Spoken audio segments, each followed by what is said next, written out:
আজকে রান্না করব আমি একটু দুজনের জন্য ইলিশ পোলাও। তার জন্য আমি 4 পিস এই যে ইলিশ নিয়েছি। আর আমি বাকি সব মশলা দিয়ে দিয়েছি, যেমন পেঁয়াজ বাটা, রসুন বাটা, আদা বাটা, টক দই, আর একটু শুকনো মরিচের গুঁড়া দিয়েছি আমার ঝালের জন্য, আর কাঁচা মরিচ মানে বাটা, আর ধনিয়া গুঁড়া, জিরার গুঁড়া দিয়ে আমি এই যে ম্যারিনেশন করে রাখছি।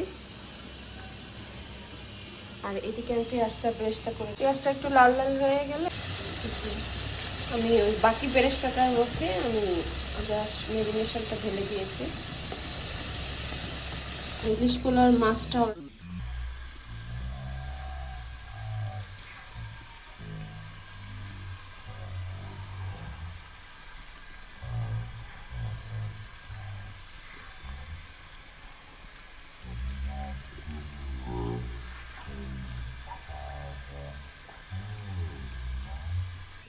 পোলাও চালগুলো দিয়ে দিই। এই যে এদিকে আমার মাছটা আবার রেডি হয়ে গিয়েছে।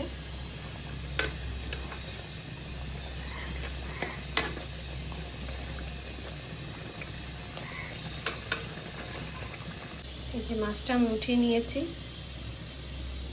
একটু মশলা সহ উঠিয়েছি, আর বাকি মশলাটা এখানে আমি চাল দিয়ে দিব।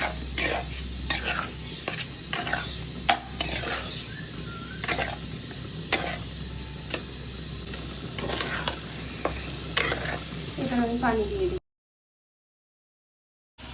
পোলাওটা আমার হয়ে গেছে, আমি এর উপরে একটু করে মাছটা দিয়ে দিই।